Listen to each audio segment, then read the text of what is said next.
बहुत बहुत स्वागत है सभी का हमारे यूट्यूब चैनल स्टूडेंट्स मीडिया में। मैं हूं राज रौद, देख रहे हैं students media YouTube channel. Bihar university Muzaffarpur 19 से 22 के पार्ट थ्री के छात्र छात्राएं ऑनर्स की परीक्षा लगभग समाप्ति है। जीएस की परीक्षा शुरू होने वाली है, लेकिन कमेंट्स इतना मेरे पास आए अलग अलग इशू को लेकर के कि मुझे लगा कि सारे कमेंट्स या व्हाट्सएप पर मैसेज का जवाब देना पॉसिबल नहीं है, तो एक वीडियो ही बना दिया जाए। उसमें सबसे ज़्यादा जो कॉमन ये थे कि सर मुझे डर सा लग रहा है कि जीएस के एग्जाम में यदि कुछ अनहोनी हो जाता है, मतलब ये था कि पासिंग मार्क्स से कम नंबर आता है तो क्या होगा, और एक ये भी चीज था कि पासिंग मार्क्स कितना है।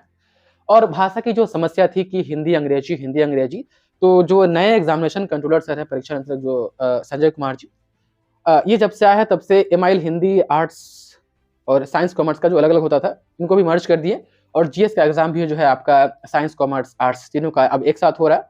साइंस कॉमर्स का पहले अलग था और आर्ट्स वाले का अलग होता था, तो इनको भी अब मर्ज कर दिए। तो एग्जाम में अब आपको जो है कि चूंकि साइंस वालों की जो कि इंग्लिश में होती है कि हम इंग्लिश में लिखेंगे क्योंकि सीबीएसई बोर्ड से अधिकतर आए हुए होते हैं, और आर्ट्स में भी बहुत सारे छात्र छात्राएं सीबीएसई बोर्ड से 12th के होते हैं और आकर के आर्ट्स यूनिवर्सिटी में एडमिशन ले लेते हैं किसी भी ऑनर्स से, और फिर उनको दिक्कत होती है कि हम इंग्लिश में जो है कि आंसर देना चाहते हैं, लेकिन तमाम मटेरियल्स जो है हिंदी में मिलते हैं, तो वहां पर दिक्कत हो जाती है। तो मतलब कि कहीं ना कहीं हिंदी और अंग्रेजी को लेकर के समस्या हमेशा बनी रहती है। कोई मटेरियल आपको सिर्फ हिंदी में मिलता है तो कोई आपको सिर्फ अंग्रेजी में मिलता है। वैसे आपके जीएस के एग्जाम में जो कि किया जा रहा है, क्वेश्चन जो है कि जो कल एग्जाम होंगे या परसों एग्जाम होंगे जीएस का, उसमें अब हिंदी और अंग्रेजी दोनों में क्वेश्चन आपको देखने को मिलेगा। और एक चीज ये भी था, मैंने कल वाला वीडियो में कहा था कि आप लोग कोशिश कीजिए कि हिंदी में ही आंसर दे। तो कमेंट्स यार थे कि सर हम क्या इंग्लिश में लिखेंगे तो मेरा गलत हो जाएगा, तो ऐसी कोई बात नहीं है। आप अंग्रेजी में फ्लुएंट है तो आप लिख सकते हैं। मैंने जनरली हिंदी में इसलिए कहा क्योंकि ऐसा कुछ लोग मानते हैं कि हिंदी में जो है कि लिखने पर ठीक ठाक नंबर आते हैं। ऐसा भी नहीं कि अंग्रेजी वालों का नहीं आता है, इनके भी नंबर आते हैं। तो भाषा की कोई समस्या नहीं है, आप हिंदी अंग्रेजी दोनों में से कोई भी आप चाहे तो आप एग्जाम में अटेम्प्ट कर सकते हैं। लेकिन ध्यान रखिएगा कि हम किस भाषा में है कि अधिकतम फास्ट लिख सकते हैं और सही और सटीक लिख सकते हैं, और क्वेश्चन आपको दोनों लैंग्वेज में मिलेगा। और तमाम छात्र छात्राएं ग्रुप ए वाले का फर्स्ट स्टिंग में एग्जाम होगा जीएस का, तो एग्जाम जैसे ही समाप्त होगा आप जो हमारे बिजनेस व्हाट्सएप नंबर है 85 27 84 76 48, उस पर क्वेश्चन का जो है कि फोटो वगैरह भेज दीजिएगा। अब जो आपको डर सा लग रहा है, किस बात की डर है? आपने ऑनर्स का एग्जाम इतने अच्छे से दिया है, इतने अच्छे से परफॉर्म किया है, जीएस की क्या औकात है जो आपको डरा करके रखे? मात्र 33 नंबर ही तो लाना है, 100 में से 33 नंबर लाना है, तो डर किस बात की? डट करके लड़िए और अच्छे से एग्जाम दीजिए।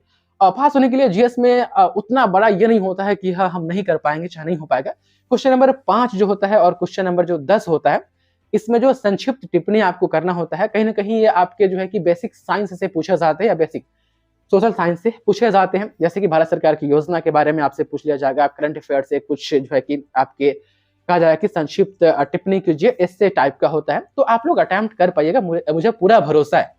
और आप लोग जीएस के एग्जाम में एक भी लोग गड़बड़ नहीं होइएगा, एक का भी नहीं फंसेगा, मैं ऊपर वाले से प्रार्थना करूंगा। तो आप लोग टेंशन नहीं लीजिए, हम आपके साथ हैं और हमारी दुआएं भी आप लोगों के साथ है। और रहा बात पासिंग मार्क्स का, तो पासिंग मार्क्स 33 नंबर है, और 33 100 में से आपको 33 लाना है। 3 क्वेश्चन भी आपका सही हुआ तो आप पहुंच जाएंगे 60 नंबर के आसपास, क्योंकि हर एक क्वेश्चन आपका 20 नंबर का होगा। तो 2 से 3 क्वेश्चन, और आपको भी क्वेश्चन मिल ही गए हैं लगभग, उससे भी आपका जो है कि बेड़ा पार लग ही जाएगा। और मैंने आपको कल बता भी दिया था कि कौन कौन से टॉपिक जो मोस्टली जिसकी संभावना बहुत होती है आने की, और वो एग्जाम में आते भी है, उतना भी आप लोग पढ़ लीजिएगा तो आराम से जो है कि आप 50+ सिर्फ उतना पढ़ने से। और ये मैं आपको क्रिटिकल सिचुएशन में बता रहा हूँ, नहीं तो आप तो खुद टैलेंटेड है, आप तो एकदम 70-80% के आसपास जा सकते हैं, मुझे पूरा भरोसा है। और एक चीज मैं आपको ये भी बता दूं कि जीएस में यदि पासिंग मार्क्स से कम नंबर आ जाता है या हम अब्सेंट हो जाते हैं उस दिन, तो क्या होता है, क्योंकि ये विकल्प कम से कम जाना तो जरूरी है ना। तो यदि जीएस में पासिंग मार्क्स से कम नंबर आता है तो आप जीएस में फेल हो जाते हैं। ऑनर्स में आपको, यदि आप ऑनर्स 4 पेपर में आप पास हो जाते हैं, ऑनर्स पेपर की पासिंग क्राइटेरिया लगभग आप लोगों को पता होगा, लेकिन फिर भी मैसेज वगैरह आ रहे थे तो हम आपको बताएंगे कि ऑनर्स में पास करने की जो है कि क्राइटेरिया क्या होती है। पार्ट 3 में कई वीडियोस ऑलरेडी आ चुके हैं, लेकिन फिर भी हम आपको बताएंगे। तो यदि आप ऑनर्स में पास हो जाते हैं और जीएस में फेल हो जाते हैं, फिर भी आपका एक साल गड़बड़ा ही जाता है, आप जीएस में फेल हो या एब्सेंट हो, क्योंकि आपको पार्ट 3 में पार्ट 3 पास करने के लिए आपका पार्ट 1 भी पास होना चाहिए, पार्ट 2 भी पास होना चाहिए, पार्ट 3 भी, और टोटल 1500 नंबर का एग्जाम होता है, और इसमें से सभी पेपर में आपको पास होना पड़ेगा। किसी एक में भी गड़बड़ हुआ आपका तो फिर आपका ये गड़बड़ हो जाता है। तो मोटा मोटी ये कि जीएस में यदि गड़बड़ हो जाता है, पासिंग मार्क्स से कम नंबर आता है, तो फिर आपको एक साल इंतजार करना होगा, और अगले साल आपको जो है कि यदि ऑनर्स में पास कर जाते हैं तो सिर्फ जीएस का ही एग्जाम देना पड़ेगा, या जीएस के दिन आप अब्सेंट हो जाते हैं, बाकी आप ऑनर्स चारों पेपर में प्रेजेंट होते हैं। तो चूंकि जीएस में आप अब्सेंट है तो फिर आप वहाँ पास तो खैर हो नहीं पाए, फिर आपको अगले साल जीएस का ही सिर्फ एग्जाम देना पड़ता है, ऐसा होता है। अच्छा, एक चीज़ मैं आपसे और जानना चाहता हूँ कि अब तो खैर परीक्षा समाप्त हुई, पार्ट 3 भी आप लोगों का पास हो ही जाइएगा, मुझे पूरा उम्मीद है। तो पार्ट 3 पास होने के बाद क्या है आप लोगों का प्लान? क्या है, सिर्फ ग्रेजुएशन कर करके बहुत सारे स्टूडेंट होंगे जो एसएससी की तैयारी कर रहे होंगे, या आपका रेलवे हुआ, या बीपीएससी जैसी परीक्षाओं के लिए, या यूपीएससी, या बहुत सारे ऐसे स्टूडेंट होंगे जो लेक्चरर बनने के लिए अपनी प्रिपरेशन कर रहे होंगे। तो आप लोग की क्या है आगे चल कर के फ्यूचर चॉइस? आप हमें बताएं कि हमें ये करना है, ताकि कुछ आइडियाज हमें भी मिले तो हम आपको उसमें हेल्प कर सके कि यदि आपको ये करना है तो क्या प्रोसेस हो सकता है। उदाहरण के तौर पर मैं आपको कहूँ, यदि बीएड की बात होती है कि बीएड हमें करना है तो क्या प्रोसीजर हो सकता है बिहार के किसी भी कॉलेज में, किसी भी यूनिवर्सिटी में एडमिशन लेने के लिए।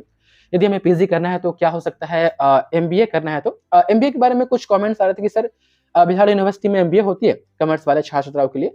तो हाँ, बिहार यूनिवर्सिटी में होती है, आपके कॉमर्स डिपार्टमेंट में पता चल जाएगा। 100 सीट पर एडमिशन होता है। एडमिशन के प्रोसेस के ऊपर मैंने एक वीडियो बनाया था पिछले सेशन में जब एडमिशन शुरू हुआ था। तो आप Bihar university MBA admission student media या राजू में सर्च कीजिएगा तो आपको वो वीडियो मिल जाएगा, तो एमबीए के लिए आप जान सकते हैं। तो एक बार हमें कमेंट में जरूर बताएं। बहुत सारे कोर्सेज है जो आप ग्रेजुएशन के बाद कर सकते हैं, फिर भी यदि आप कोर्स के नाम बताते हैं तो हम कोशिश करेंगे कि उस पर पूरा डिटेल वीडियो बनाए, ताकि आपको एक मार्गदर्शन मिले और आप जहां जाना चाहते हैं या जो चीज़ें आप करना चाहते हैं वहां पहुंचने में आपको बहुत आसानी हो। बाकी जीएस एग्जाम के लिए बेस्ट ऑफ लक, डरना नहीं है, आप लोग अच्छे से लिखिएगा। बहुत बहुत शुक्रिया आपका इस वीडियो को देखने के लिए।